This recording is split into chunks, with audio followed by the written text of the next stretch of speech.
and welcome to MSU Inside Out on your local access channel 19. I'm one of your hosts, Mariah Zaback. A keen eye and steady hand are key factors in this week's episode of MSU Inside Outdoors. Braving the snow, Juan and Chris explore archery in Minot. Winter shore fishing and cleaning northern fish will be on MSU Inside Outdoors next week.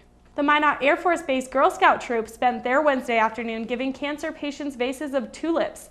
Motivated by their troop leader and cancer survivor, Danny Parker, they visited the Trinity Cancer Care Center. Parker says, "Cancer does not discriminate. And you know what? Girl Scouts don't either. They can see that when some people are sick, that something as simple as a cookie, a Girl Scout cookie, can make them feel so wonderful." The troop personally raised the funds to present patients with their gifts. And we are back with MSU Inside Out. I'm Mariah, your host, and I am here with some homecoming royalty. Tiffany Jagger, thank you for being here with us. Thank you for inviting me. You are so welcome. As you guys know, homecoming has been going on all last week, voting, coronation, campaigning, and Tiffany is an RHD of Cook Hall, a dorm here on campus, and she was nominated from her group to be a homecoming princess, and now she is our queen. So can you tell me a little bit about the nomination process, like how your club came to decide you to be your nominee? I guess it was kind of a volunteer basis. We only have a few seniors, and 4 to be exact, and only 2 of us were willing to do it. So in the past, we've always had homecoming candidates in residence life and housing, and since we volunteered, I guess we just got nominated to do it. So what kind of stuff did you do to campaign for it? I know I saw posters everywhere, sidewalk chalk, like you and your king, Gary Heitkamp. It's so cool that you guys won together because all these people run from their group, and not all the time is you get 2 people from the same group winning king and queen. So that's a really cool deal. So what kind of stuff did you guys do to campaign?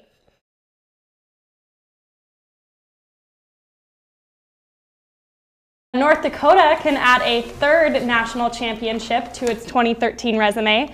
Minot State University hockey team won their first ACHA national championship with a 9-5 victory over Lindenwood Wednesday night. Lindenwood has fought in the title game for 5 of the last 6 years. The Beavers started the game strong with a 3-0 lead after the first period and led 5-2 after 40 minutes. The Lions got within 2 points twice in the 3rd period, but the Beavers finished the game with 2 open net goals in the final minute.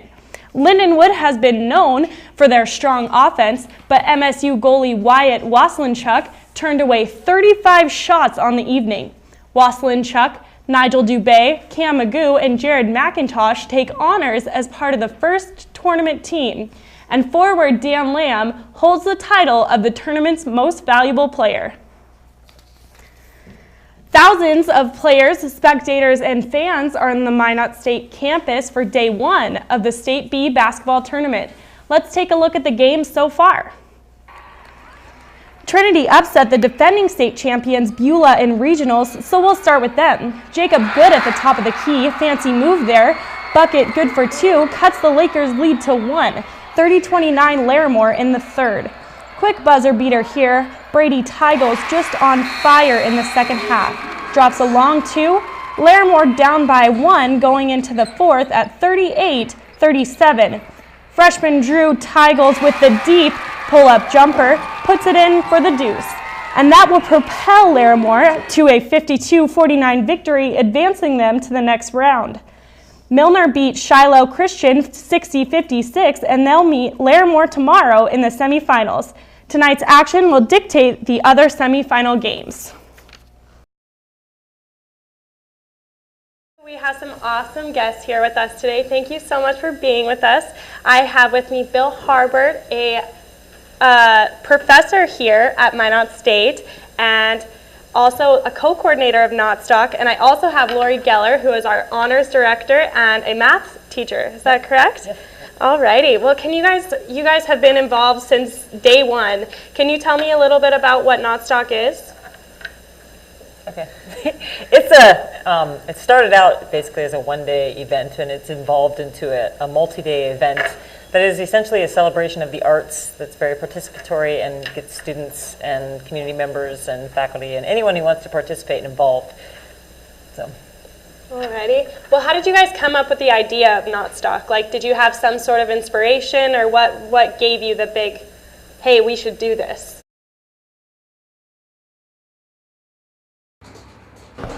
Knowledge, revenue, and coffee. This is what the Beaver Brew Cafe is all about. The cafe is the MSU Entrepreneurship Club's first big project.